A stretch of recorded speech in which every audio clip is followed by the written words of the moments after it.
North side, not tuned to the greatest. Home team for the home teams. Both sides got our own rings. On the mound or the long ball, but we don't put the wrong strings. Yeah, it's that time of the year now. Wrigley or Gantee, so the whole league that we hear now. New show with a new mood. Discussions and interviews. Straight rumors that might be. This is Pinwheels and Knife. I don't know what it is lately, but that song's been getting me fired up before shows. It's talking about the rebuild. And I've heard that song 8,000 times, and just recently it's getting me fired up. So it's a what's banger. going on, everybody? This is the Pinwheels and Ivy's shoe. We got to do the social media stuff, which we're almost there. Come on in. The water's fine. Blood flow and heart rate increases. All right. Yep. Doctors. Call doctor if doesn't go down. Hey, all right. So We almost just ended this show right before it started because I almost just spilled 4 drinks on this computer. Oh, no, it would have kept going just with your wet computer. That would have been rough. As useless as the makeup table is when you're not putting makeup on. Yep. Are you guys ready? Yep. All right. In 3, 2, 1. What's going on, everybody? It is Thursday, November 18th, and you have found the Pinwheels and Ivy podcast. I am your host, Matt Sawaski, a.k.a. Southside Zoe, a.k.a. Father Zoe. And with me, as always, Mr. Aldo Soto. This is just a PSA to all the agents, specifically MLB agents out there. If you want your clients to get any extra attention, the DMs are open. Do have a blue check mark, so you know, add some extra eyes on Twitter. Such a subtle fucking brag. Go ahead. If you wanna connect your client to like 10 teams in Major League Baseball, maybe the top 3 markets in MLB, you know, slide into the DMs, and I'll be glad to do that for you. Yeah, I got something on that in a minute. And that other handsome man down there is the good Reverend K. Fids. If you're not a major league team, feel free to slide into my DMs. If you're like, oh, no, I know that, well, yeah, it's good to be back, guys. I know that some of you guys might not have much to do on a Wednesday night, and you're joining us, and some of you guys have a lot to do on Wednesday night. So I'm glad you guys are all here. You're here, and you're near. So let's just start with what Aldo was saying. So the hot stove has officially been turned on in MLB baseball, and we've talked about it before, how with the CBA discussions and this deadline in December looming, we were either going to see a bum rush of deals or complete silence, and I think it's going to be the rush from what we're seeing so far. I mean, it hasn't been anything crazy, but I feel like it's been amplified quickly. But something happened on Wednesday that was absolutely hilarious, and I'm kind of salty that we didn't get involved. I forgot what time it was. It was in the afternoon, early in the afternoon, probably around like 1 or 2-ish Central Time. 4 different MLB beat writers tweeted out 4 different teams having strong interest in Justin Verlander. And then 45 minutes later, it was announced he signed with the Astros, $25 million. Let's go. Bing bong. It was just well, Zoe, you're sort of like in the morning. I remember you shared the Ken Rosenthal on MLB Network, and that was from the morning. And he was that was live TV. I'm saying though, if you look at the timestamps on these tweets, Brian Billick has them all put together, like right next to each other. If you look at the timestamps on these tweets, one guy said White Sox, one guy said Dodgers, one guy just said East Coast team because he has his home in Florida and he wants to be there for spring training. And then I forgot what the 4th one was, but then it's like they all did it within 5 minutes of each other. Like, who's Verlander? Is he a Boris guy? He's a Boris guy, right? Boris? Is he? I don't know. Well, he seems like a Boris guy. 11:28 a.m. Your John time? Heyman. 11:28, and it's okay. Impression out there is Verlander might prefer a team that trains in Florida and perhaps one of the East Coast, as he at least has a home in Florida. Joel Sherman and Ken Rosenthal mentioned possibility. And that was the thing. Rosenthal was on MLB Network in the morning, and he was mentioning the Yankees, Red Sox, and Blue Jays, I think. Right. So that was they just used the banner East Coast team. Yeah. For that. Yeah. And then at 1:45 p.m., our good friend. He is not a Boris guy, by the way. He's a Mark Piper ISE baseball. Yeah, that explains why he's got a celebrity account on bookingagentinfo.com that includes not just his agent's number, but his booking agent, his publicist, and his tour dates. Go ahead. And then the big surprise that came a couple hours later, and this was, I couldn't believe that anyone took it seriously at first, because it was from our guy, Bob Nightingale, and it was the Chicago White Sox, who plan to be aggressive this winter, are showing strong interest in free agent Justin Verlander. Plenty of steep competition for the future Hall of Famer, with the Astros still trying to bring him back. Yep. And then I replied to Billix and I said, you could add this one too. John Morrissey at half hour after the White Sox tweeted out that the Dodgers are among the teams that have shown severe interest in Justin Verlander over the past week, source says. And then after all these tweets come out, a half hour later, he signs with Houston for 25. So he's probably waiting for Houston to get over like 20. That's all. Like the White Sox were like the, I don't even know, because they were just the random. We're like his agent, whoever it is, was like, hey, we have another team. Yeah, we have another team too. Well, I'll give this agent credit because he went to like Bob handles White Sox shit. So he's like, Bob, at this time, shoot this tweet out. John handles West Coast shit. John, at this time, say the Dodgers are interested. If this doesn't show you the playbook, I don't know what I can do for you. I mean, we've done it on this show a bunch of times. I've done like some like sincere talks to the audience. We've joked about it with the audience. Like, you have now seen the playbook. Yep. Just like you. And you'll notice too, it's not Boris. It's the other agents. It's the fringe agents that play this game. I mean, well, Boris plays the game. Boris plays the game. If Boris says jump, they say how high. But you could see, look, it's not just his guy. Javi's guy is great. Javi's guy's got him right in the crosshairs right now with the Red Sox all of a sudden. I just have to say timeout, because every John Heyman tweet that is about a Scott Boras client is basically a tweet written by Scott Boras. No, I didn't mean that he wasn't doing it, but Boris is kind of like, Boris asks jump, he says jump, they say how high. I'm saying Boris is always the one that gets that reputation, but it's not just Boris. It's all. That's right. No, it's every. That's what I was saying. I mean, that's Javi's guy's working hard right now, and he's always been good. I can tell you this the whole time he was in Chicago. Obviously, he did such a fantastic job of keeping the image of Javi going as what Javi is. Now it's all of a sudden the Red Sox are on. Like, whoa, and that must mean he's very close to something with the Mets. That's what tells me.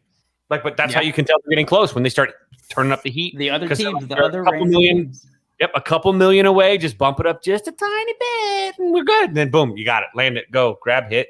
Got our sucker. And but I mean, I've never seen it so blatantly obvious than it was today. Wait till the CBA negotiations.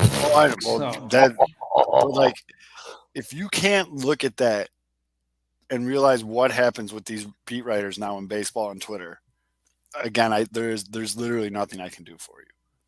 There's nothing I can do for you. And don't get me wrong, part of the fun of being a baseball fan, especially being a baseball fan in the offseason, is talking about rumors and trying to connect the dots and, doing the Charlie from Always Sunday Pepe Silva board with red yarn and all that shit. Like, that, it's part of the fun to me. And I like it is. Rumor. It's fun. It's like shifting through this shit, because in all of these, what did we see? Like, if you put them all together, there was one piece that always stayed consistent, and it was pretty much what ended up happening. What was the last sentence for every single one?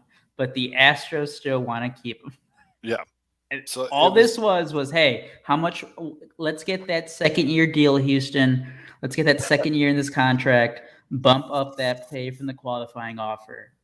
And I mean, that's ultimately what happened. Yep. I just need a little bit of a push. Just needed the push. I am personally a little salty that we didn't get a phone call being like, say the Cubs want Verlander. Or say confirm Bob's reports. All right. Well, that would have been sick. I totally would have done that. Breaking news: Chasen Shreve, free agent, is on the verge of signing a contract with insert team here. Yeah, we can do that. I'll totally do that for Chasen. Are you kidding me? Lock him up fast. Yeah, we got that. We're slashing prices, crazy Larry. But I mean, there's been some decent names signing some decent contracts already. Shockingly. Noah Syndergaard going to the Angels was probably the biggest I got a confession to make. I secretly thought maybe the White Sox would swoop in on him. I like what he did with his offer too. He accepted. I'm sorry, Zoe. I don't know. I don't know. I thought, man, why not? He accepted the offer on Monday, right? And then had his physical on Tuesday, which gave him the right to still accept the qualifying offer on Wednesday too. He did he hedged his bets really well, and like how he kind of patterned that thing out. Because again, if his physical came back terrible yesterday, he could just take his qualifying offer and be like, got it. So he could have been like, Mets, you're stuck with me now. I have a bad arm, but you still have to pay me $18.4 million. $18.4 million, please. He basically kicked the field goal with 17 seconds to go on third down. I mean, no, I love it though, because like and he kicked it. Like we're going to see it this. We're going to see it this winter because every single time there has to be an agreement. The players never win. The players are always lose. It's just how much they lose. And I just love it when there are the whatever the case is when players do get their win. So like this case, let's just say if it would have been bad, let's just say Syndergaard his physical comes back bad, and he's like, oh, you know what? I still got time. I'm accepting that qualifying offer. Yeah, thank you. Like what Pitt said, I mean, play the game, man. That was smart as shit. I mean, because they're always playing you. I didn't really follow up or care to follow up. I just in my head was like, all right, well, he's on the Angels now, but I just kept physical, right? Yeah, he didn't. Anything. Okay. Yeah, and I couldn't stop going back. Remember what year was it where they posted that picture of the Mets rotation, and it was all like I think young. 2015. Was it 2015? Yeah. 6 years. Like it's either 2015 or 2014. I mean. And look at it now. Like it's nothing is guaranteed in this game, and that could have been a close to a guarantee as it would appear to be. And shit just doesn't work out sometimes, man. That is another thing. I saw that picture too, like right after he signed with the Angels, and it was like the only one left so far now, or for them is DeGrom. And that was just another example of, again, as a Cubs fan, you can't take anything for granted because again, the teams were the NLCS against each other in 2015. And what were most of the stories after that? Oh, the Mets are locked in. The rotation is great. Like that's what you need. You need. And they're all young. Championships, right? They're all young. Yeah. The Mets are going to go on a run. Poof. 6 years later, you have Jacob DeGrom left, and everyone. Oh, that would have been a perfect bing bong. Yeah, it's over. But so that was the big one, and I mean, I really hope he can find it. I really hope Syndergaard can find that old magic. I'm sick of not seeing Mike Trout in the playoffs. That's been 7 years. Yeah. Or 8. I'm sick of it. And I just want to see Mike Trout in the playoffs. And hopefully Syndergaard can get to where he used to be. And that's a huge pickup for the Angels, especially because Iglesias didn't take his QO. I still think he's one of the Dodgers. That seems like a layup to me. I don't know why. He's going to get paid. Dodgers are about to find a way to double the luxury cap. Mm-hmm. They don't care. Like they want to win. Like I'd love it. Like I don't give a shit. Like I'd never have a problem with the. If you don't like it, spend some money. Every single major league team really does have the ability, if they wanted to go all in, and they don't. Yeah. Some of them don't. They just don't. So stop crying for the Pirates owner. He's a shithead. Mm-hmm. Minor league contract central over there. They hit that. They're the reason why there needs to be a floor in the CBA so that teams at least spend a certain amount, because your product is dog shit and it hurts the product all around the league because you're not selling tickets when you're coming to town because nobody fucking wants to watch your shithead show. What? Like it's beating up on a dummy. Some of them are so bad. So that shit needs to I mean, that's what plays right into that. I mean, and you got Trout. Trout's good for the postseason. I think Major League Baseball approved of that one too, because the closer they get. But I think the Dodgers are going to go in there, and I think the Dodgers are going to spend. Again, they've been close enough. They still don't have that 162 game title, so they are only shortened season asterisks champs right now, and that doesn't sit well with Dodgers front office, ownership, anybody in that team on paper should have had like 3 ships by now. I mean, like that team. Again, how hard is it to win? Especially after they got Mookie, but so hard to win. The other big contract that was actually kind of surprising to me, but not really, was I'm not surprised that he stayed where he was. I'm surprised at the numbers, but Jose Barrios getting 7-year, $131 million from the Blue Jays to stay put. He didn't even really have that good of a season. No, he did not. And I mean, they're really paying him on what he did for the Twins like 2-3 years ago. Like something's up. It's weird. The Syndergaard deal, I didn't really think it too much of it, but this deal made me think like. Well, and the Dodgers deal with what's his name too. Even went from $8.3 million to like doubled his salary to go, with the Dodgers. I know he's pretty good this year. What's the guy? The pitcher. Not Cubs got Haley, or no? Is it Haley? Hurney.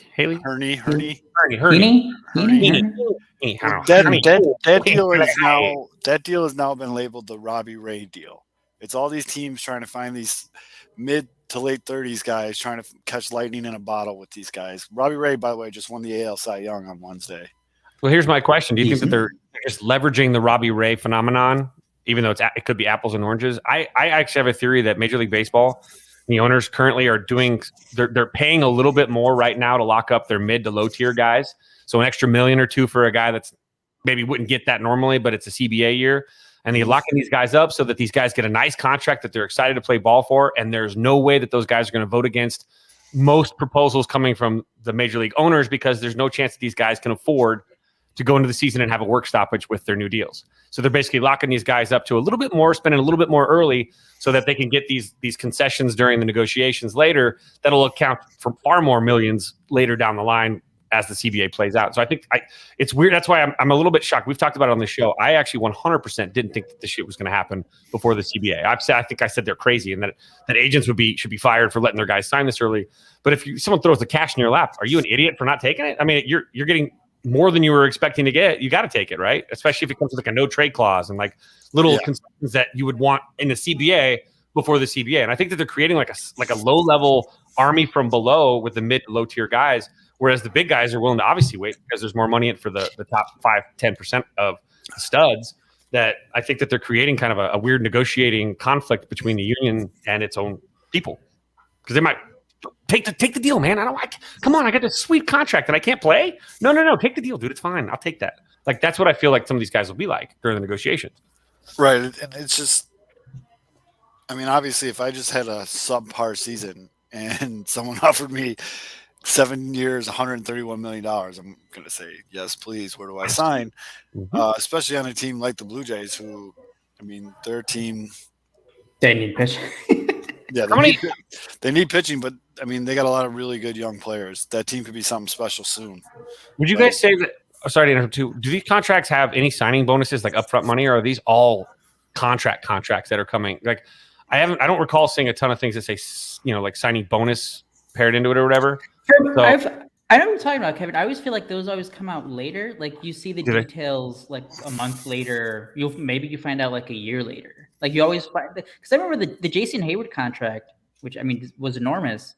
Like I think he had like a huge like signing bonus that like brought like the first couple of years it brought like the AAV down. But like we didn't know about it until like a year later or something. It was like, oh, he has this clause in there. He had like I don't know, it was like a $10 million signing bonus or something. I forget what it was, but like, like for those things, like we might not find out for a couple of weeks, like after the CBA, who knows? Right. Yeah. That's what I was just wondering. Because I mean, what I've learned over the last, like, especially a couple of years, is that I know absolutely nothing about the baseball operations sides when it comes to the financials. Like, actually, you know what? The weird thing about baseball is they do the opposite. A lot of times you hear just what's the magic word, or like deferrals. They get paid just later. Yep. It's like the opposite. We need to bring back the Bobby Bonilla contracts. Yeah, I think like Bryce Harper or what's his name, Strasburg. Like he's the one who has like all the deferrals, like in 20 years or something. So is Brandon Bell an extra $20 million in your wallet? Whoop! Oh, I forgot I put those chips in my pocket last night at the casino. So from what I'm seeing here, Brandon Bell is the only person that took his qualifying offer. Mm-hmm. That one. I saw a lot of people comparing it to like Jose Abreu. I think it's a good comparison. He might get like a short extension after. Yep. Yeah, that's a loyalty thing, and they could probably make it $1 million or $2 million worth his while on the back end of that thing too.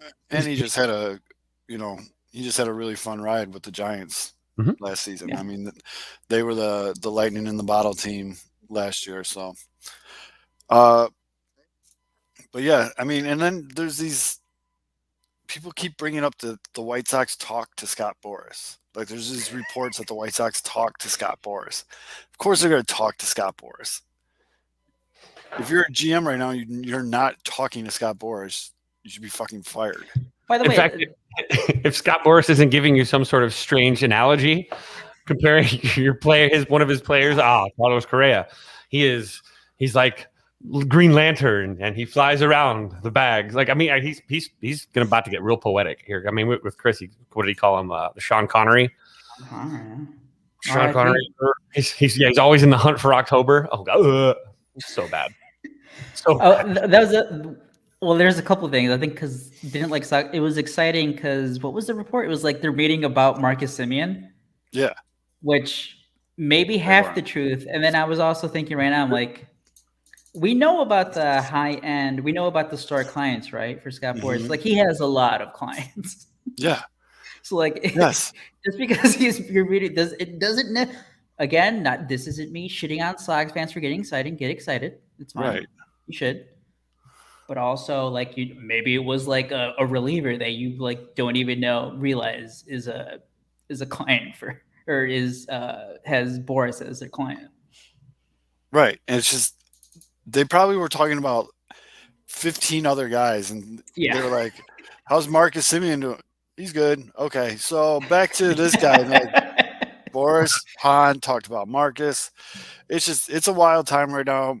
It's Scott Boras speed dating is really what it should be. It's just like one big room, table, just like in a, what is it, 40-year-old version where it's just like boom, boom, boom. Here's my leak. Like, honestly, I don't know if it's comparable. But like, it just reminded me of like when Harper was a free agent, and again, the Cubs did not try at all. But there was still the report. Oh, the Cubs are meeting with Scott Boras about Bryce Harper. Like it meant absolutely nothing. They're probably like, hey, Bryce is nice. Yeah, and there's asked if he could use the bathroom. They had a discussion of what I can't tell you. Some of these obviously planted tweets are like hilarious. What was the one that we all saw it earlier? Red Sox are interested in Javi Baez because of the plate discipline he showed. What is it? Well, it was the word that he used to describe it. It was not just plate discipline, the unusual plate discipline. Which, when you look at the numbers, obviously proved that to be actually 100% false. Like he had 15 walks in 53 games as opposed to 13 walks in 53 games instead of 15 walks in 88 games. Ooh, but it was still like one every 6 games. And they actually showed when he moved to New York, he had 7.5% more pitches thrown outside of the zone to him than when he was with the Cubs. Why? Because they didn't have to pitch to him. No. And it works both ways because we saw, again, no one's going to over exaggerate their client in a positive way. And then the teams are not, no one's going to over exaggerate a negative way than the teams. And we saw that with KB. Mm-hmm. Like, was it last week when the guy's like, I don't know how the swing is going to age over time. He's, mm-hmm. And here's the thing. There's always like a grain of truth, but they exaggerate it, right? Like KB, we can be honest, KB overall, and it's a short sample size. It was 1 year. His defense wasn't that great. Right. You could see it's a seed of doubt. It's a smaller seed of doubt. It's a seed, but then it's like, he was terrible. He was terrible. I've never, and I guess and I'll be honest, I didn't watch every Chris Bryant game with the Giants, so I don't. But apparently his defense at third base was below average. But then they turn that into, there's no way you can trust this guy to play third base. Like, how are you going to give this guy a contract? Here's me going, when Javi gets his leagues, his unusual plate discipline. Chris is his defense is shit. Like, I think, Javier Baez I think he finished the year a 6% walk rate, which is awful. And it's like, hey, he improved. Yeah, yes, he did. It was still bad. His representation team, I don't give a shit. They're good. They're good. I don't know who else they represent, but I tell you, they've done, again, like I said earlier, they've done a fantastic job of keeping him, even when he's been fairly mediocre in a lot of places. They've kept him as a superstar. That has never been, up until New York, actually. I think they took a little bit of a shine off it because some of the booing shit and like that. Other than that, they've kept the shine on him so well. And I think that's the big difference between having your own smaller agent representation and having a Boras. Boras has so many mouths to feed that he doesn't have time to deal with every little. I mean, he has his people in his team, but they're not as tightly knit. It's a larger corporation. Whereas I think Javi's team is more of a mom and pop kind of thing. This is it. They're doing what they do. So they build these relationships on a grassroots level, and they do well. And that's what I think that you get with some of these guys. They've got their agents that work for they're Jerry Maguires that are just working for one guy at this point, and it works. And that's what I appreciate that part of the game too. since we're already like kind of jumping all over the place, it's award season right now for baseball, which baseball does it hilarious. Like even NHL does like a big show with red carpet and musical acts. Major League Baseball just waits till like 4 weeks after the World Series and then just pops a tweet out real quick. So Here's the thing, though. Way to grow the game, guys. Like MLB, obviously they're terrible at growing the game, but what do they do with these awards? What do we always say though? It does get the attention because it's like, oh, look at MLB randomly dropping their awards. Again, it doesn't get the attention it should because I think the Gold Glove Awards, when those came out, it was like during Sunday Night Football. Yeah, they picked the worst like, time. wait, what? But they do get the headlines, but then everyone tweets is like they always quote tweet it and they're like, why are you doing this now? Yeah, but then it was like at 3 o'clock on a Tuesday. But one of my favorite things about the individual awards, like Cy Young, there's a fan base that always gets butthurt. So Lucas Giolito got a 4th place vote. Liam Hendrick got a couple votes. Lance Lynn came in 3rd. What up, cuz? But Cole came in 2nd. Robbie Ray and his tight pants won it. I think it was well deserved. Was it a tight race? Bing bong. Anyways, this is a graphic that I keep seeing pop up on Twitter, made by Yankees fans. Oh no! Oh no! Oh jeez, oh Pete. The butthurt is so real. No. It's not even funny. Like, don't do this. If you, without looking at any of those numbers, if I told you, who would you vote for out of those two? Obviously, you have to look at numbers when it comes to. I think we talked about. I think I said Robbie Ray when we talked about. Yes, because Cole, when the sticky stuff thing happened, went to absolute shit for a month. Yep. It took him a month to figure out how to pitch again when they took away the fucking illegal substance. And I get it. I don't care what you think about the illegal substance. I actually am for it. I wish they let him have some kind of sticky shit still. But he was cheating by all intents and purposes. And he got caught. And he did the most lame post-game conference about it with the fake tears. All Robbie Ray is guilty of is buying schmedium pants and going out on the mound on it. I mean, honestly, too. And I don't know what it was, but I felt like, especially in the second half of the season, the White Sox always played the Blue Jays, and Robbie Ray always was pitching. I haven't wait, can you bring up that graphic up again? Yeah. So I think there's a number I noticed at the bottom. I haven't read this article yet, but there's I think it's a Boston Red Sox beat writer. He writes in the Boston Globe. He just wrote it because I think it was his first time voting. He got this is his first time voting for the major awards. And he wrote an article about how he's out on F4 and B War, like the Fangraphs War and Baseball Reference War. And I just looked at the bottom. And it says here, Garrett Cole 5.2 F War. Yeah. Robbie Ray 3.9. So I haven't read that article yet, but it seems like that guy's making a lot of good points. I might be out on that too. I think one of my biggest stats with pitchers and FIP, sorry, I don't mean to be covering your face, but it's the FIP stat. I feel like FIP is a very complete stat for pitchers. But also something to look at too on this though, Robbie Ray pitched almost 2 more games than Cole. Well, 12 innings. He pitched a doubleheader. Yeah, he pitched a doubleheader more than Cole. So, like, those things come into balance. And, I mean, I don't understand. Like, you want your guy to win. Like, I wanted Lance Lynn to win. Obviously, everybody knows that's, like, my A1 dude. But, like, he didn't win. I'm not going to start, like, digging for stats to make him look better than Robbie Ray and crying about it. I hate to interrupt, Zoe, but actually, I do have a chart for that. I actually did do a Lance Lynn chart. So I didn't know this. This is funny. Yeah, look at that. Look at that chart. Lance Lynn chart. That alone, that picture right there alone should be the reason why he won Cy Young. Yeah, I mean, this is really the comparison by height. Is that Marlins man's lost long son? I don't. DNA test is. I actually got the hat on. You know why I'm wearing the hat? I actually am glad you guys brought that up. I'm wearing the Marlins hat for 2 people today. 2 people get to work the shout out for the Marlins hat today. 1 is my guy Beef Loaf, and 2 is Ken WO. Oh, I mean, So let yeah. me get to that right away.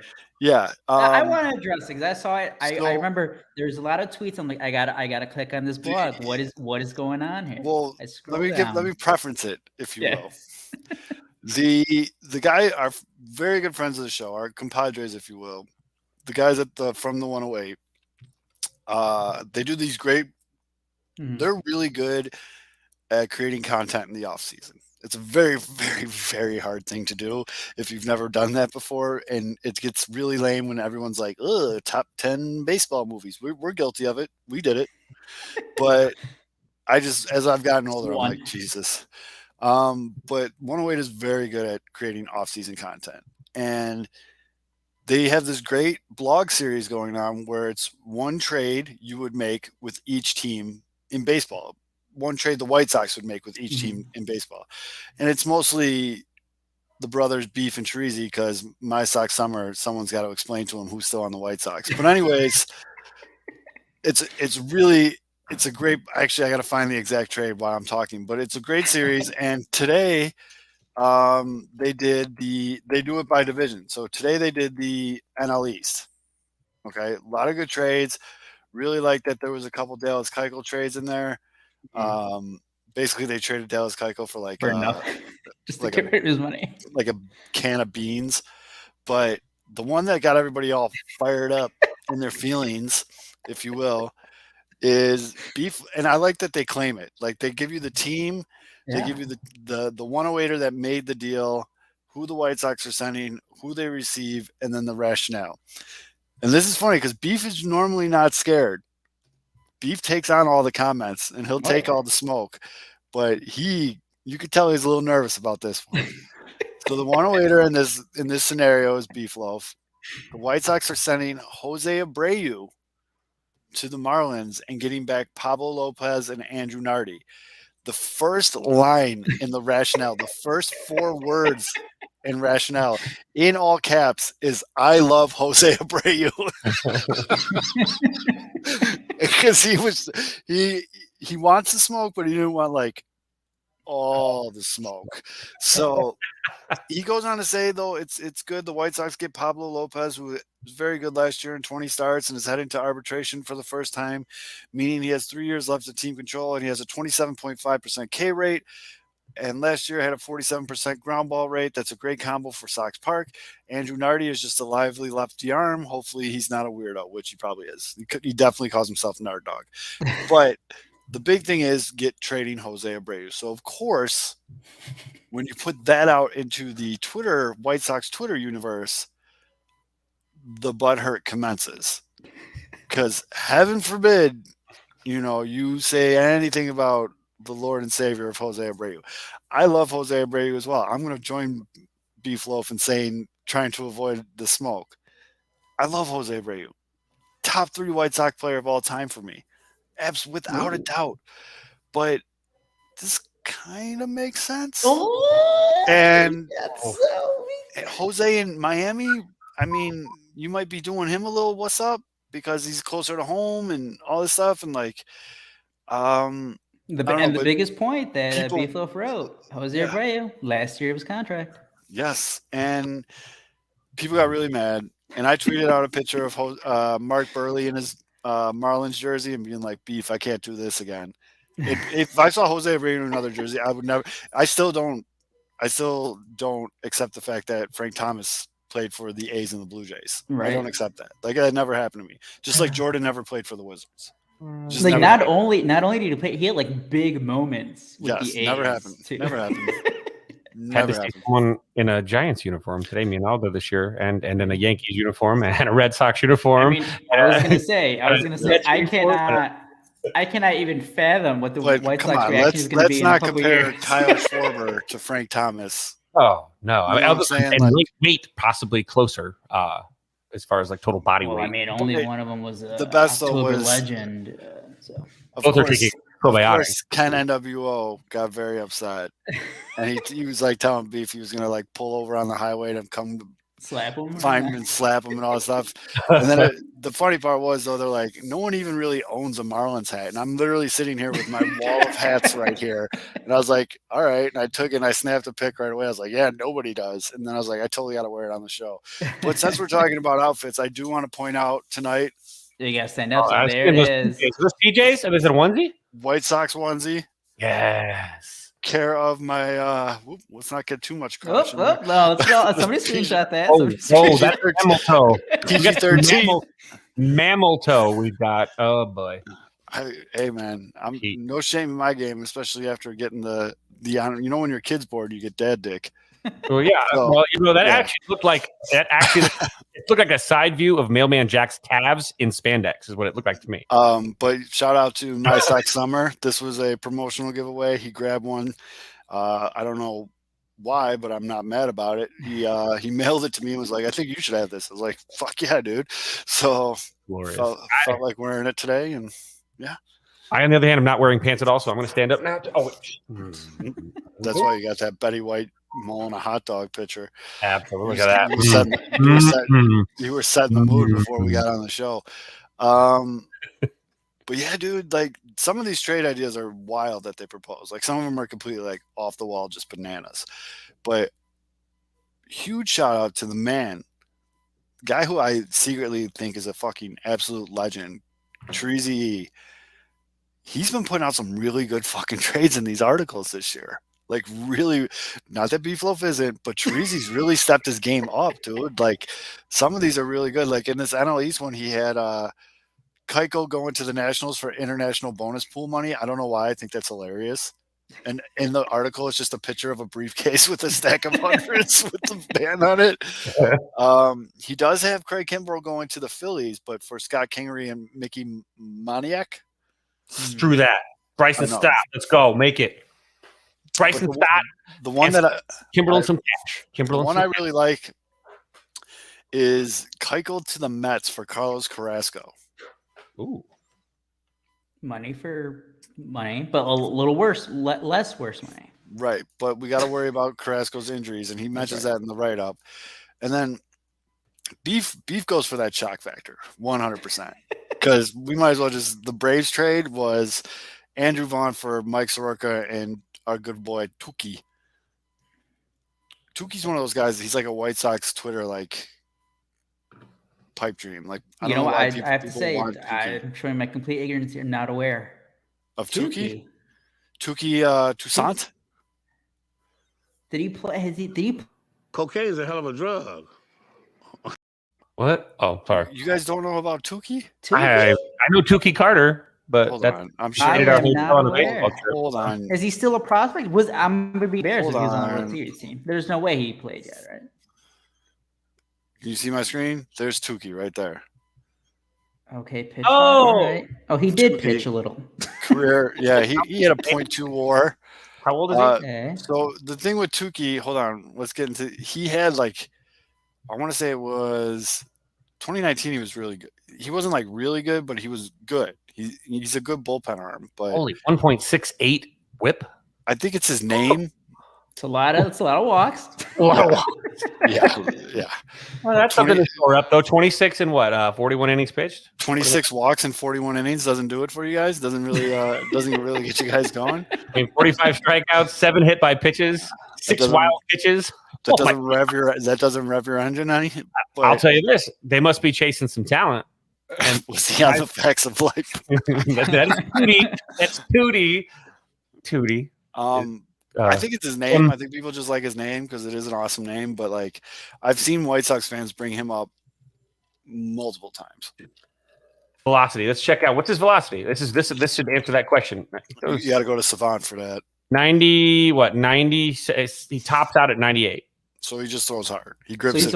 He's a reliever, right? With no save. He's like a swing guy. Yeah. Splitter, 4-seam fastball, curveball, sinker, slider. So he does have he throws the splitter about 20% of the time, the fastball 30% of the time. He throws the curveball. He pitched in 2021. Yeah, he did. Yeah, he's going to get a ring. Good for him. No offense to Beef, love his trade. I think you can do better for Andrew Vaughn. I do too. I think Mike Soroka is like He's coming back from injury. Yeah. right. Guys, I'm looking at this. He throws his fastball in the strike zone only 47% of the time. His fastball, his four-seamer, by the way, which is a command pitch. Curveball's 37% of the time in the zone. His splitter is his most accurate pitch. But looking at his spray chart, it's like red, just bullets of red all around the plate. It's great. But it's just, if you guys are ever looking for something to read, they come out with these. I don't think there's like a set pattern, but they come out pretty frequently.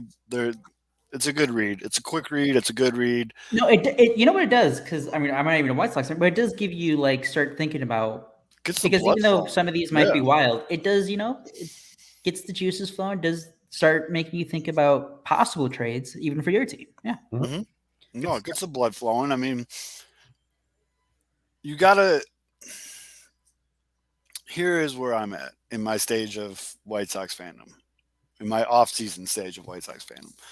The season ends with them losing their last game of the season, meaning they didn't win the World Series, and it was like fuck. Like I was juiced about this team. First round exit, kind of shitty. Astros turned out to be on a roll this playoffs until they hit the freight train in Atlanta, but it was like fuck.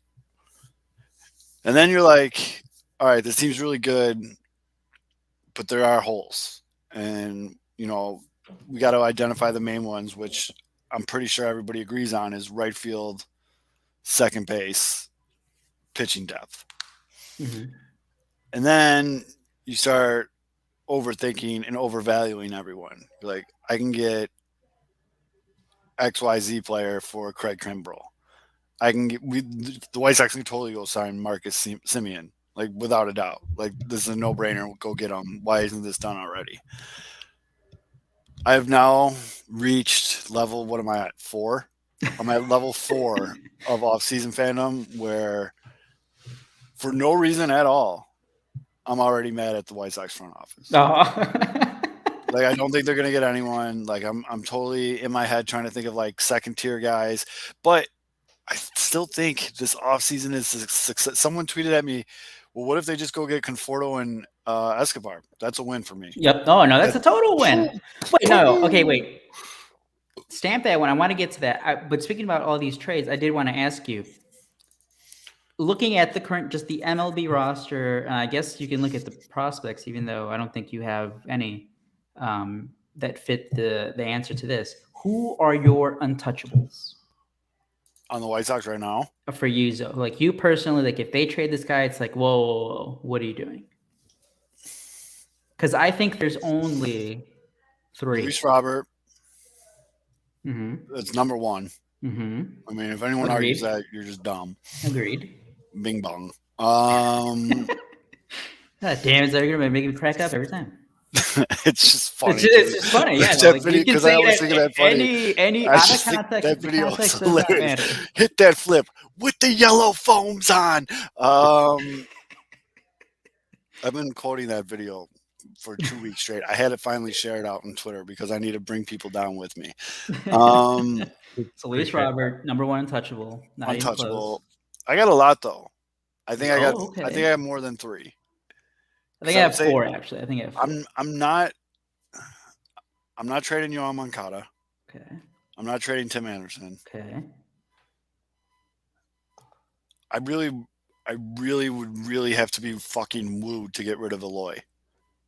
But you sounds like you're not totally closed off to that. I'm not. I mean, if someone comes in with like an unreal offer, then I would make that move. But I totally feel like if they moved Eloy, it would be one of those like he's winning an MVP in 2 years. You know what I mean? Like it's just going to completely come back to fuck you. It's going to be Tatis 2.0.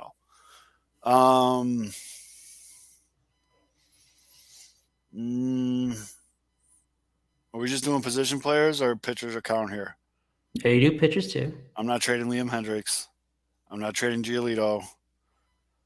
I'm not trading Dylan Cease. I'm not trading Lance Lynn. No one's going to trade for Lance Lynn.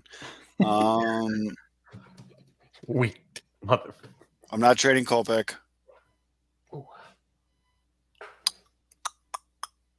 I'm probably leaving someone out, but that's about it. All right, so you're still on the trade Jose Abreu. Everyone Mark that down. I Joe wouldn't wants to say trade I Jose. wouldn't say he's untouchable. I knew you were going to do No, that. I, too. no, I knew you agree. were I gonna agree do because that. I was thinking about it, and I'm like, I guess with the way I was thinking about it, I was thinking about like two ways. Because like you're not trading Tim Anderson. Just like he's your guy. Like he's the face. Like I know Jose Abreu. And he's Jose on Abreu is your leader. such a friendly contract. Yeah, but like TA is like the face of your like team right now. So you're not trading And him. he's You're on not such trading a Luis team-friendly- Robert. No. Luis Robert's a fucking stud. He's going to be a stud. Yohan Moncada, I still don't get the hate. Nope, don't get it at all. Still don't get the hate. No, never will. Yohan Moncada. Pitching side, Giolito. Don't touch him. I know everybody wants to give him his extension, and I do too. But in the he is so happy looking at the contracts right now. Right, He's like, yeah. The reality of the situation is you have him under contract control for 2 more years. Like you have time to figure this shit out. Mm-hmm. So, just trying to gauge it. Trying to gauge the. But I mean, that's pretty. I mean, notice I didn't say Andrew Vaughn. I didn't say Gavin Sheets. I personally think if they're going to trade someone this offseason, it's going to be Gavin Sheets. You know, Joe, I liked what you said though when you're talking about Eloy. Is that if it has to blow your mind, it has to knock your socks off. I think that you'd be insane to not listen to anything on anybody. I mean, even Theo used to say it, and people get all bent out of shape. But you'd be crazy to not listen to any trade offer of any player if it potentially could benefit your ball club. And if someone willing to overpay for even so much as an Abreu, is it about the ball club or is it about the person? And I know loyalty is what it is, but at this point, I guess we've seen that side of the coin and how it works out. And I mean, are you willing to, if something throws something like crazy out there? So Crochet was in my head, and I was going to say it, but he's on the Eloy track. If someone comes in over the top and they're like, yo, we have I'm trying to think of players I would even do it for, but if we have this guy that is not under as much control as Crochet, but this fills your need in right field right now, I'm making that trade. And again, does it make your team better now? Because the White Sox, any move that they make is to be better That's right now. It cannot be a lateral move. It has to be an arrow up move, not lateral. Like, it has to. It goes back to the. I think it goes back to the Lance Lynn trade. Yes, Dane Dunning could be good, but Dane Dunning, you're probably gonna have to wait 2-3 years for him to like maybe fulfill that potential. Lance Lynn is your win now guy. What did we talk about 40 minutes ago? That pitcher from the Mets. Your onesie? That's 5 right, years ago. And the Cubs, the Cubs window and all this shit. The White Sox can't be planning to win the 2026 World Series. The White Sox front office has to be focused on winning the 2022 fucking World Series. Jesus, could you imagine White Sox Twitter if it took till 2026? It might. I mean, can you imagine White Sox Twitter when Abreu's not going to get re-signed next year? Yeah. But I'm just saying, like, you're throwing out Molotov cocktails, bro. But circling back, I would consider. I remember those tweets from Sox fans when the Cubs were blowing it up. I would consider this season a 1,000% win this offseason if opening day had Michael Conforto in right field and Escobar starting at second. That's a win. That's a hey, you guys did a great good job, Rickon. And let's get to it, though. Why do some White Sox fans hate Michael Conforto? We're gonna have to get Jordan Laz back on the show. What is going on? I don't understand it. It's like what's the whole thing? The Stockholm syndrome? But like there's somehow it's like they've had no right fielder for years, and then when they even get like there's a chance that you can get a good one, they're like, no, not good enough. Like, what are you talking about? I don't price. But I don't get the. I think this is going to be our new thing. When we talk about a player, we pull up their baseball reference page. I mean, I don't get why you hate this. He had a bad season by his standards in 2021. It means you buy low, or 14 homers for him is not great because OPS plus 101. What happened in 2021? He had a what season? 14 double plays. Him and Abreu together.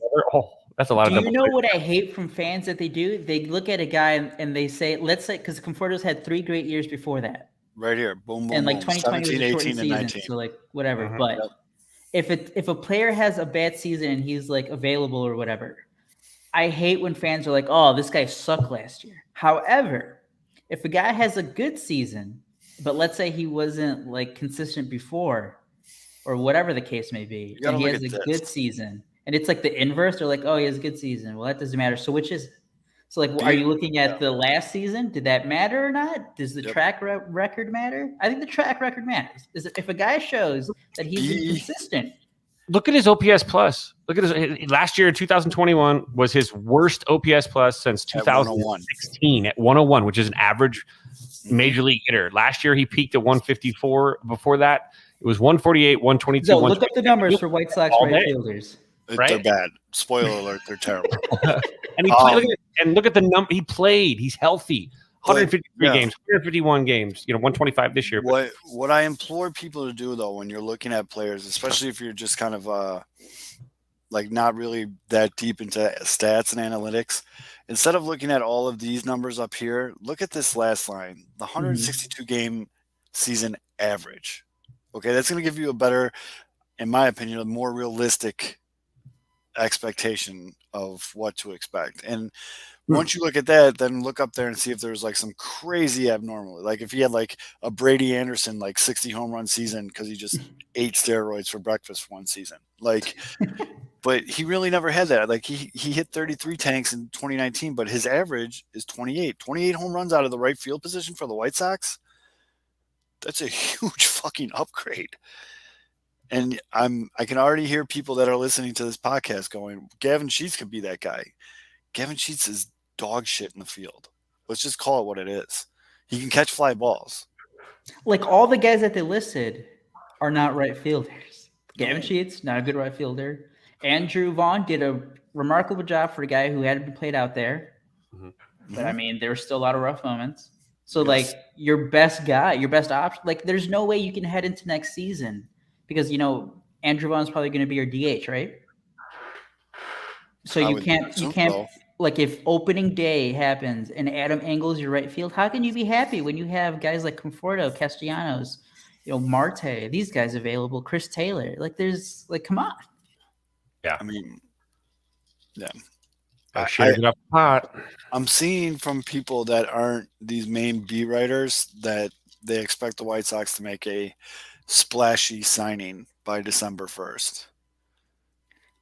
I don't know if I would consider Conforto splashy, but depending, he can get I think he could get the 16 to 20 a year. I don't know for how many years. Here's my thing, man. The White Sox have tried this whole committee thing in the outfield for the last decade. It doesn't work. By the way, I have the numbers. The 2021 White Sox right fielders, this was their slash line.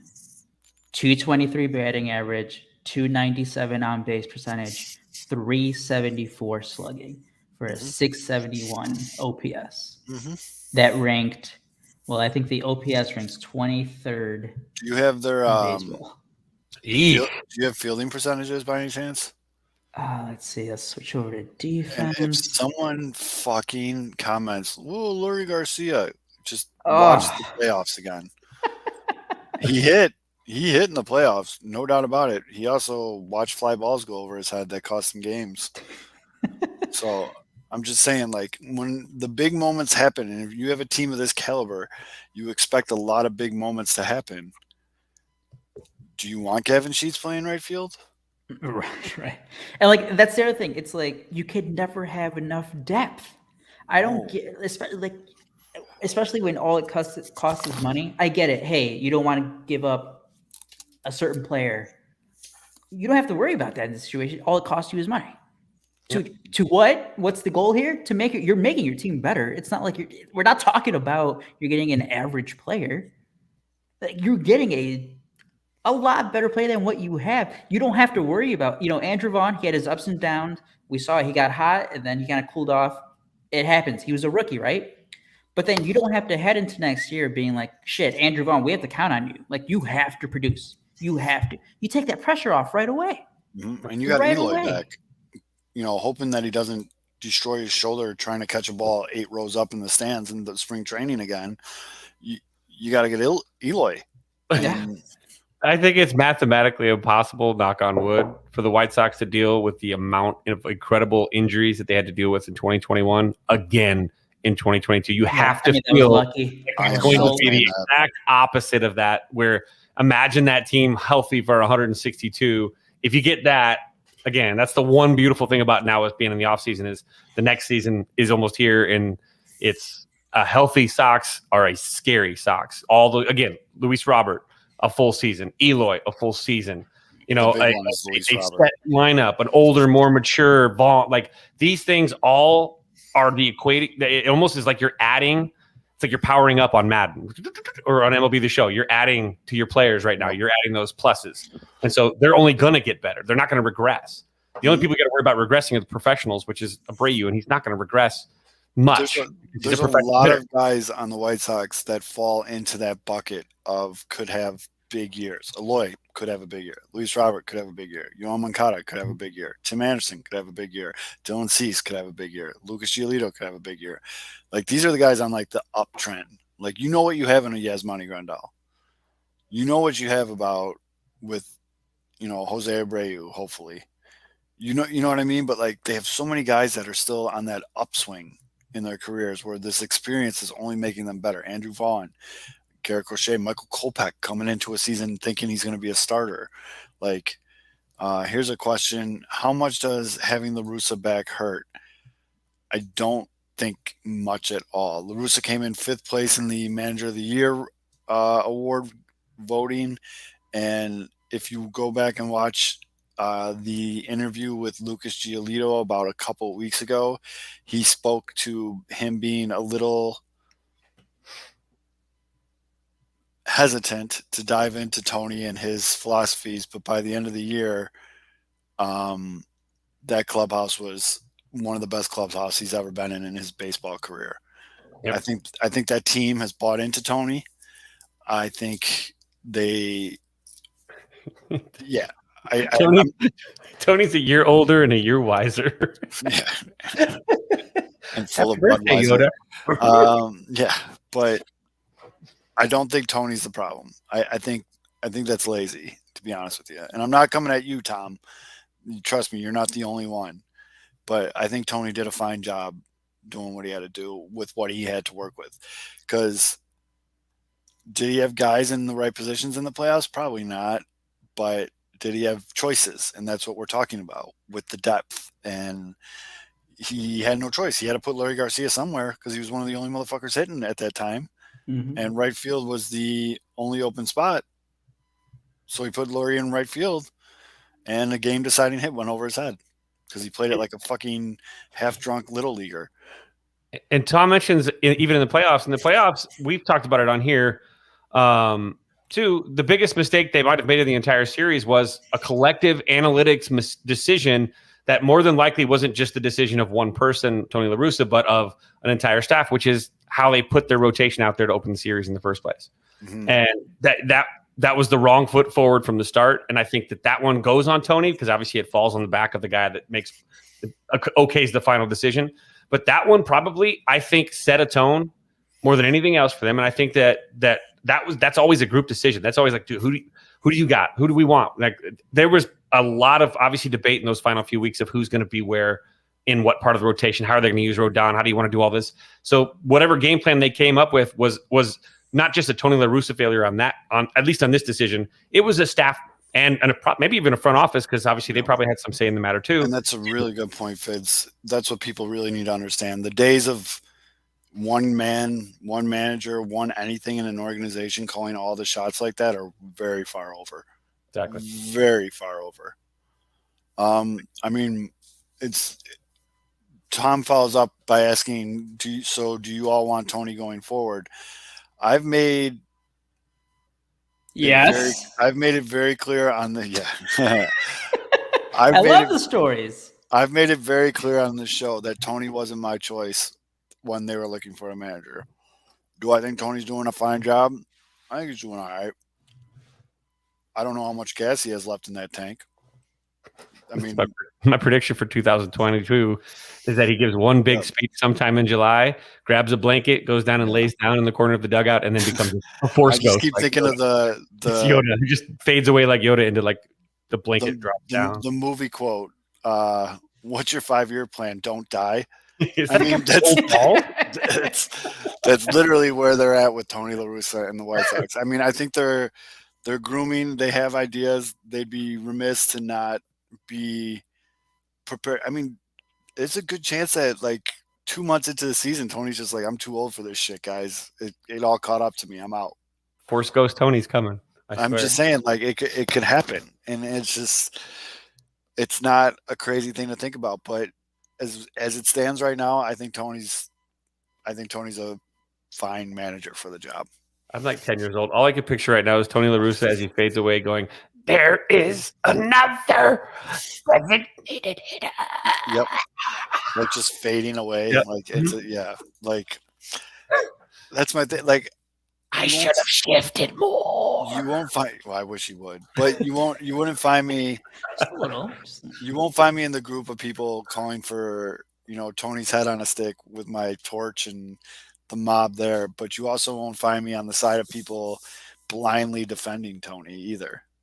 Like, Yeah, I don't know how it is for you guys, just in managers in general for baseball. Before I used to be like, no, like and this is me saying that managers don't matter at all now. But before, I think I was like on the side of like, no, managers like do matter.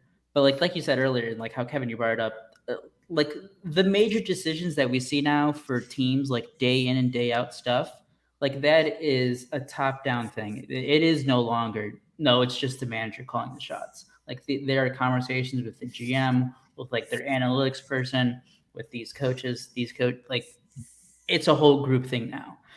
So I think managers, like in terms of like, game decisions, I do think they matter. Like they don't matter as much as they did before. right. The only thing I think I would that, it comes in the words, just like managing the personalities, managing the egos. And hey, if guys in the clubhouse are saying, hey, we like them, this is a great clubhouse, we love the environment. Yeah. Who the hell am I to say like, Tony has done an awful job? One of the manager's biggest jobs right now is just to set the vibe, man. Yeah. And keep it going in that clubhouse. And all the bullshit, and don't get me wrong, I'm not underplaying. DUIs are a very serious thing. He got very lucky, he didn't hurt anybody else or hurt himself. But outside of all that, he's still a Hall of Fame fucking baseball manager. And I feel like when you listen to like a guy like Tim Anderson, who's got the larger than life personality and everything, talk about the respect that these players have for Tony's baseball career. And he says it. He goes out of his way to mention baseball career. And to me, what I hear is we're not talking about any of the off-field shit. We're talking about the shit he does between the white lines. And he's like, we respect it, and we're going to go, we listen and we follow. And that was something that Kevin was saying right from the get-go when everybody was all up in arms about the off-season, off-the-field shit, myself included. He was like, well, at the end of the day, these ball players are going to respect him for what he's done on a baseball field. And it sounds like from these interviews, it could be, just corporate talk or whatever, but it sounds like these guys have really bought in, they're staying loyal to the soil with them. But as we come up now, we're over an hour. There is two things that I wanted to talk about before we get too long here. One, see, when a man and a woman love each other, though, the big end goes in the little end. And number two, there's a pink and there's a brown. We were talking before the show how I personally respect and appreciate. Yeah, you're fully red. Oh, that's pretty good. I fully respect and appreciate when guys that I read or guys that I listen to on podcasts admit that they're wrong. Okay. I know where you're getting. I was wrong preseason, or was it preseason, or was it like 2 weeks into this? It was preseason. No, it was before spring training. I think it was before February. I think when the Corbin Burns to the White Sox proposals were coming out, and I thought the White Sox were giving too much up in these proposals, and said I wouldn't do it. And Corbin Burns just collected his Cy Young Award today. Well, I mean, you remember the big piece, right? It was Nick Madrigal, who's not even on the White Sox anymore. Yeah. So, no, I mean, hand up, because hand up too, because I was looking at Corbin Burns, and like I know 2020 was a weird year, but I was like, wait, so like was he just halftime reliever? Was he starting a lot? I was kind of confused on the numbers there. Well, right. I don't think many people. But holy shit! If we go through every preseason award prediction from any blogger, any beat writer, Nobody had any ESPN, right? No one had Corbin Burns as the fucking NL Cy Young winner. The thing is, though, the people who were like, because there was people on the other side who was like, there's no way the Brewers would do this. Mm-hmm. Like they were also kind of right because it was like, no, this guy is fucking filthy. Mm-hmm. He is going to be great. They weren't predicting Cy Young, but they were like, no, this guy's going to be great. You know what? Hat tip. You're right. Yeah, you were right. You're right. Jordan Laz was one of the big ones. He was right, man. But also fuck Jordan for being so goddamn handsome. Please tell him I said that. I love how he gets embarrassed when I call him handsome publicly. So that's why I keep doing it. He's a handsome young man. He is a very handsome young man. He should wear a bolo tie. I'm sorry, what? Anyways, hand up. I was wrong on that one. Bing Hey, bong. we can't be right all the time. Yep. Bing bong. Hey, look, it took me a week to get over KB getting traded. I didn't think that was going to happen, so I was pretty set on that. So I'll chalk that one up. Head in the mud. Could you? So imagine for a second that rotation with Burns. Dallas Keuchel would be at Enterprise Rent-A-Car. I think it especially hurts because Nick Madrigal was traded. Yes. So there was definitely some talks. The Sox wanted Burns, and like they probably floated Nick Madrigal, and the Brewers were like, no. Mm-hmm. And you said you didn't want to imagine a lineup without Madrigal, but then you had to see a lineup without Madrigal not long into that season. So like you actually had to see it too, which makes it like doubly more thorny for you because you saw that. Like you got the bad ends like on both. You got both bad parts. No, and it sucked behind the curtain and up the skirt, which is another thing that sucked was I still think Nick's going to be a great fucking ball player, but now he's playing for throwing you guys. the ball around today. That looked nice. I didn't see it. I unfollowed him on all social platforms. Oh wow, not loyal. It's like an X. Not loyal. It's an X. Did you see? Did you see Carrie's birthday greeting? He got a Nick Madrigal. Go to his page, Nick Madrigal. They got a cameo for his birthday. Oh no! Nick, they said he called him a troll and everything. It's fantastic. Oh my goodness gracious! So, but like an X, are you going to be scrolling like at midnight on Instagram, just going back through his old White Sox photos? I'm going to be accidentally double tapping the like button. Are you going to be Wolverine sitting in bed looking at a framed photograph? Yeah, I'm going to be paying attention to. Oh no, here it is. All right, I'll listen to it after the show. Luke did it. Shout out! Good work, Luke. Good work. White Sox got a lot of work to do, and I know this was a really heavy Sox show. It's just because. And there was other stuff with the Cubs that we could have brought up, but we'll get no. Don't worry. Jed Hoyer today said we will spend this winter eventually. Yeah. We want to do it in the most intelligent way. And then what did the best player on his team tweet out? Blah blah blah blah blah. Come on, that's funny as fuck. So, I'm encouraging the shit out of that. I'm gonna be like, I'm Wilson's best buddy now. Hey, don't take that shit, pal. Get your bag. I've been saying it since September, though. You're gonna trade him. No. I don't even care about that. If you were going to tweet it, you're not a teenager anymore. Like, if you want to say something, Wilson, say it. If it's not, blah blah blah. What was that? Or don't subtweet. We're not White Sox or Cubs Twitter on here. You can say it. And when he broke the TV, like own the break. Oh, you broke the TV. Own it. It's fine. Like it's fine. Yeah. Like guys, he's not the first. He's not going to be the last guy. Like guys, they lose their temper. Like shit happens. Cryptic tweets just are like, and then you get like, I'm rising like the phoenix. Next thing you know. The timing of the tweet though, line. No, because it was the same thing like when who was it when Eaton got released and who was it like Brian Goodwin tweeted out like. Whatever he tweeted out, and everyone's like, "Oh, everybody hated Eaton," which I mean, again, probably it was the truth. But what if that indicates like a crack in like the negotiations, and they're gotten a little bit worse in negotiations? And he's like, "That's the thing, Kevin. It could literally mean anything you want. He could literally have been quoting the teacher from Charlie Brown. Like, we don't know." I do love those tweets though, because like in a couple months or whatever it is, like when anything happened, you can relate that. You can quote tweet it and just relate it to anything in your life, like just whatever. So good job, Wilson. You got those engagement numbers up. Someone was up there getting the speech at the podium and just like, I just watched the video. the Madrigal cameo. That was we've been through a lot with the whole me being on the White Sox and now the Cubs, but we're gonna get through this, buddy. Happy birthday. So good. One By the other way, thing, is it just me or is Nick Magical? Do the biceps look a little bigger?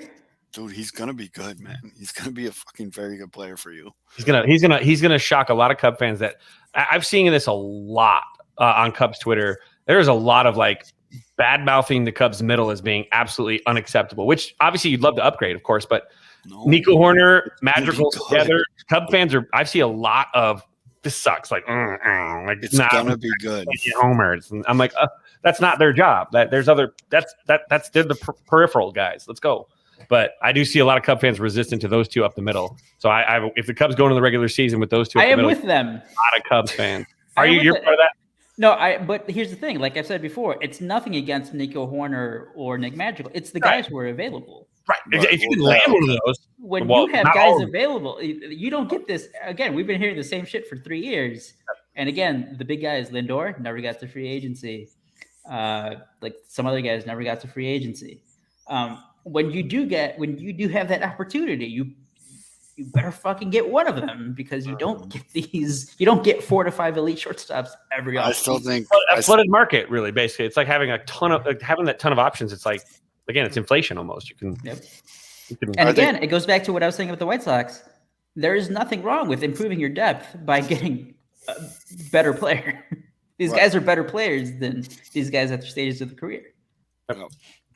so. The other thing I want to say was I wanted to give a solid big shout out to another friend of the show, the Lockdown White Sox podcast. That's Chris Tannehill and Herb Lawrence. They hit 500,000 downloads for 2021. I know those guys work their ass off. They do a lot of weird hours. It's got to be so fucking hard to do a show every fucking night. And they always pump out. No days off with those guys. Mhm. It's always quality. It's always good shit. I will neither confirm nor deny that Tanny called me arguably his favorite Cub fan. So those guys are they're aces in my book. So I definitely want to give them a congratulations from Pinwheels and Ivy to them on a hell of a milestone. So good job, fellas. Guys. You guys got anything else though? Because we're over the hour 15-minute mark here, and this onesie is fucking tight. So I You're getting hot, is what you're getting right now. I'm Uh-huh. sure that is. Well, I remember I was doing. I think I did a broadcast with us in a onesie before, and I'm like, hot. I think you Yes. did. Yeah. it's a little warm. So I just want to let's do a final number for each of you in terms of our teams, how we feel about our teams doing a big signing. A big can mean whatever you want in your book. But Zoe, you mentioned earlier how you're mad at the White Sox right now because you think they're not going to do anything. Mm-hmm. So what is your confidence level right now on Sox making a big splashy free agent signing? We have to define splashy. Okay, big. Is Michael Conforto splashy? Yes. Okay. So knowing that, did you just take a screenshot of that?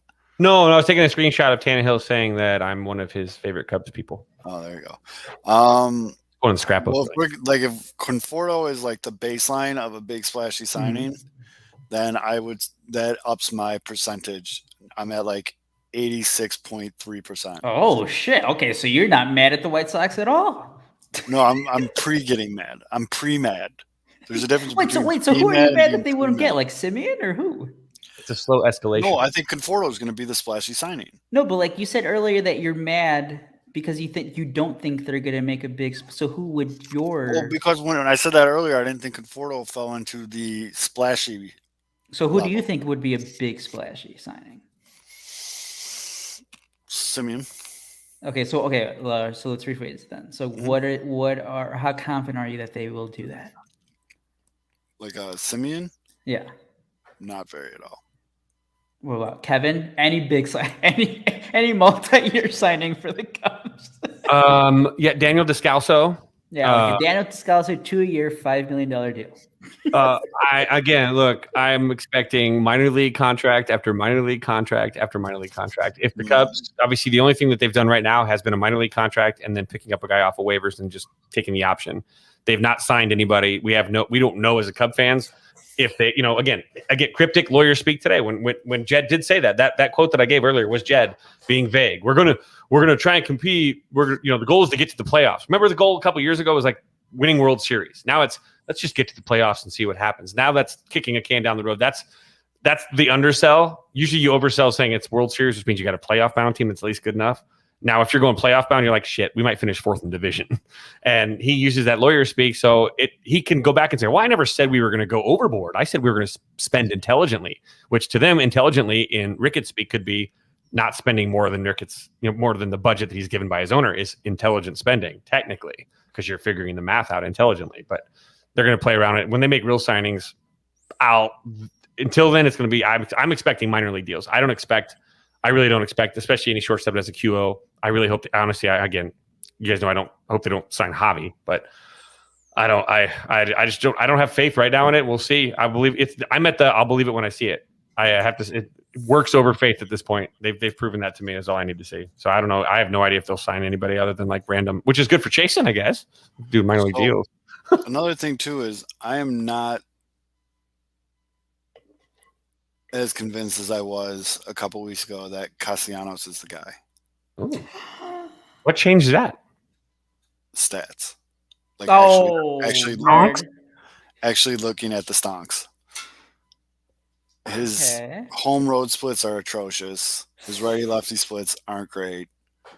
He's not the best fielder in the world. Nope, he's not. It's not as I would welcome him. I'm not picking him up at O'Hare though. Okay. Would actually sell their own children to get him. I think some. Get his own Uber now. Mm-hmm. I mean, no, out of the two, like Conforto or Castellanos for the Sox, I'd Conforto every time. Yeah. So here's another new fun thing that's going around on the internet as as we record here. Apparently, some dude is at a wedding that Matt Olson's at from the A's first baseman. The A's, yep. And through conversations at this wedding, he's telling this other dude who's posted screenshots of the text conversation that Olson has been told he'll be traded by tomorrow to the Yankees. So Wednesday night, is at a wedding? I think this happened like over the weekend and it didn't happen. But people are thinking it's just because they had to like work some shit out. I got some text too. I'll send it from my computer to my phone. Change the name at the top. It must be them, and it says their name. It even has a profile pic that looks like it was downloaded from Google. Like I want to believe these things so much, but I always feel like I think it's great. I love it. No, but like I always feel like the things that do end up being true, like you don't see those until after the fact. Right. Like they're like stuck on like a corner of Reddit right now. The things that are true that are going to happen, they're not on Twitter yet. Katy Perry's booty hole. There you go. Oh, the return. And on that note, with that phrase, that was the show this week, everybody. That's K-Fits. That's Aldo. I'm Zoe. Bing bong. We'll see you guys next week.